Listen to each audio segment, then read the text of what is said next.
Hey, bonjour à tous et bienvenue dans cette critique sur L'homme invisible. Attendez, ça va être mieux comme ça.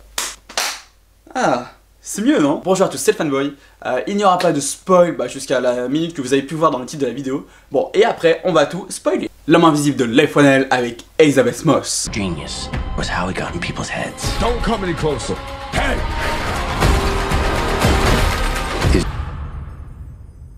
Are you okay? Someone sitting in that chair.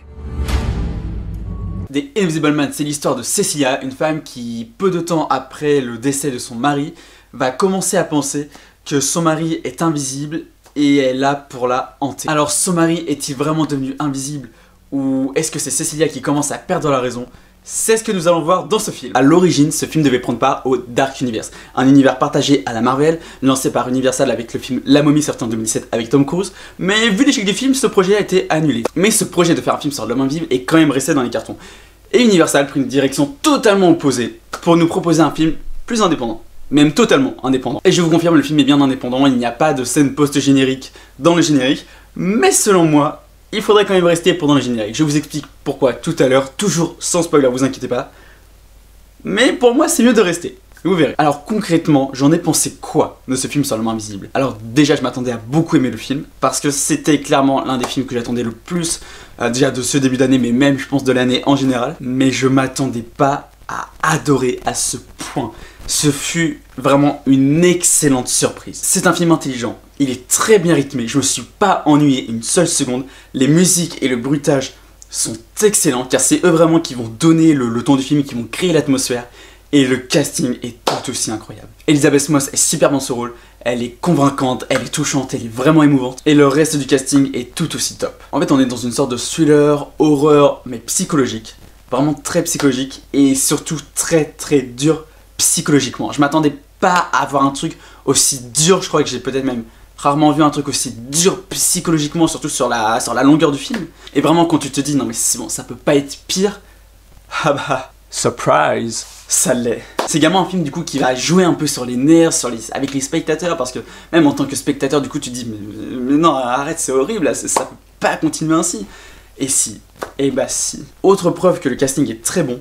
S'il n'y avait pas eu tous ces bruitages, tous ces sons, toute cette musique, bah, le casting aurait pu sembler un peu ridicule par moments, même s'ils sont très bons.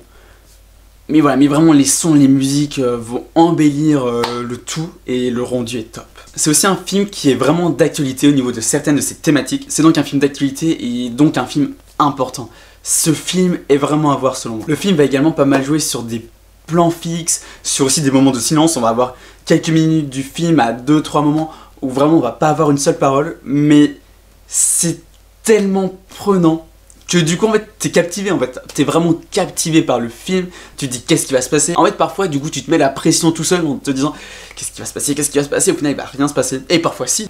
Et donc là on va avoir d'un côté des plans fixes plus ou moins longs durant le film à différentes reprises. On va également avoir d'un autre côté un plan séquence assez long, voilà, il dure facilement plusieurs minutes, très dynamique, et vraiment, c'est top quoi. Alors du coup, juste pour revenir sur le générique de fin, et toujours sans spoil, en fait vraiment la raison pour laquelle je vous conseillerais d'attendre, c'est juste en fait pour la musique. Vraiment la musique du générique de fin, elle est sensationnelle, vraiment. Et vraiment, je regrette pas d'avoir attendu plusieurs minutes, pour revenir à pas avoir eu de scène post-générique, même si je m'en doutais un peu, mais je voulais vraiment en être sûr. Mais voilà, parce que la musique, franchement, elle est magnifique. Je sais pas qui est le compositeur, la compositrice, mais enfin, donnez-lui un Oscar, quoi. Donnez-lui un Oscar. Et c'est d'ailleurs, je pense, un film qui, on verra, mais qui vraiment pourrait aller aux Oscars 2021. De toute façon, on en reparle dans un an.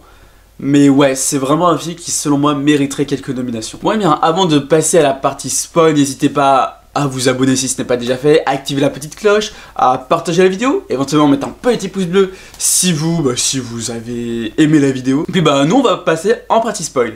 C'est parti. Alors que dire. Et pas mal de choses en fait je pense, mais je vais essayer d'être assez rapide. Déjà je vous avoue que même si j'avais vraiment envie de croire Cecilia, je me suis dit non, enfin Cecilia c'est pas une menteuse, voilà, elle dit la vérité, ce qui lui arrive c'est réel. Je reconnais qu'il y a eu des moments où je me suis dit, et si c'était, dire entre guillemets, son imagination. En fait, voilà, elle est tellement traumatisée par son mari, et ça on le voit bien, On voit bien avec le début du film quand elle est juste pour sortir de chez James, enfin vraiment elle est terrorisée quoi, elle arrive pas, ou très peu. Là, je me suis dit en fait si ça se trouve, elle pense que c'est pas elle, mais c'est vraiment elle.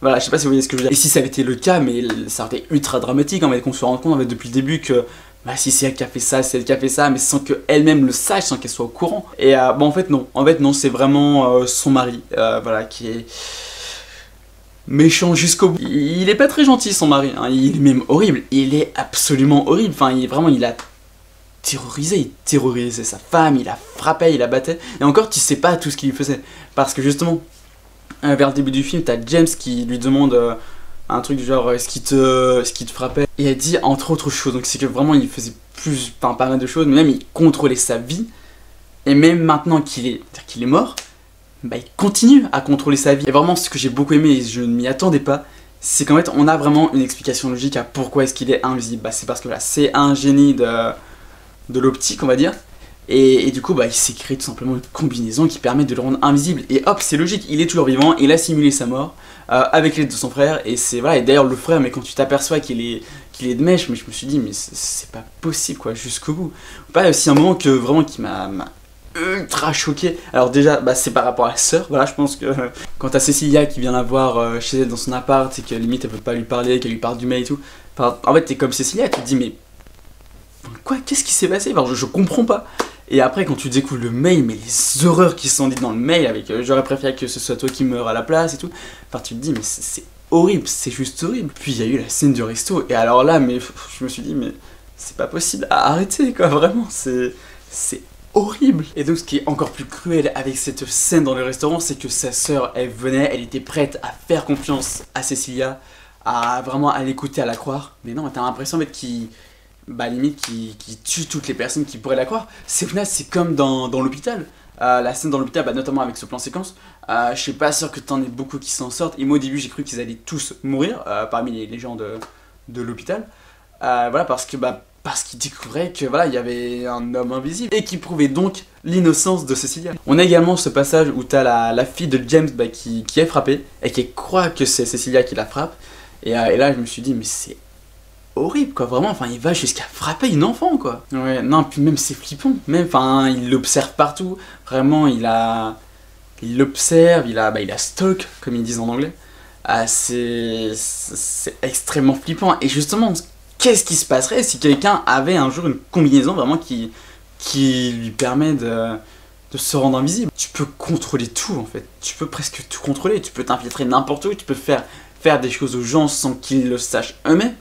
C'est à la fois brillant, intelligent d'avoir fait ça, et en même temps c'est horrible. On a également donc cette scène où elle essaye de se tailler les veines, mais moi je pensais pas que c'était un plan justement pour l'avoir quoi, c'est juste génial.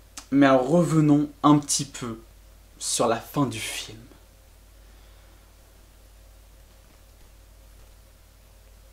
Au début quand j'ai vu qu'il prenait le couteau bah, voilà, pour se trancher la gorge, je me suis dit mais enfin, pourquoi est-ce qu'il fait ça?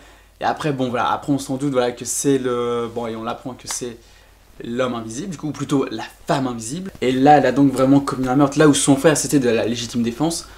Là, pour Adrian, c'était, bah, c'est un meurtre quoi, c'est un meurtre presque de sang-froid qui est totalement compréhensible en fait, avec toutes les horreurs qu'il lui faisait subir depuis des années, et là, surtout au cours des derniers jours, enfin, c'est vrai quoi, vraiment il voulait contrôler sa vie, même il contrôlait déjà sa vie avant, là il a contrôlé encore, voilà, elle en a eu marre et s'est dit c'est bon, il pourra jamais changer. Mais ce qui est intéressant aussi, c'est que du coup James, il devient complice, et surtout qu'il part avec le suit, enfin avec le costume quoi, d'invisibilité. Du coup, qu'est-ce qu'elle va en faire? C'est ça aussi qui est intéressant, qui me... Je me pose la question en fait. Vraiment, on pourrait avoir pas mal de théories. Cela peut s'en servir, pourquoi pas, pour, à l'inverse d'Adrian, aider les gens. Voilà, je ne sais pas, je pense pas qu'il y aura une suite au film. En vrai, le film, je le trouve très bien comme ça, en plus en film indépendant. Enfin, moi, j'ai vraiment trouvé excellent. J'ai adoré du début à la fin. J'ai trouvé donc extrêmement bien rythmé. C'est très bien joué, très belle mise en scène. Enfin, vraiment impeccable. C'est clairement l'un de mes gros coups de cœur de ce début d'année. Bon bah voilà, merci à tous d'avoir regardé cette vidéo. N'hésitez pas à vous abonner, à partager, à activer la petite cloche, à lâcher le petit pouce bleu, à me dire en commentaire ce que vous avez pensé du film. Et puis bah voilà, je vous dis à bientôt pour des prochaines vidéos. Prenez soin de vous. Ciao!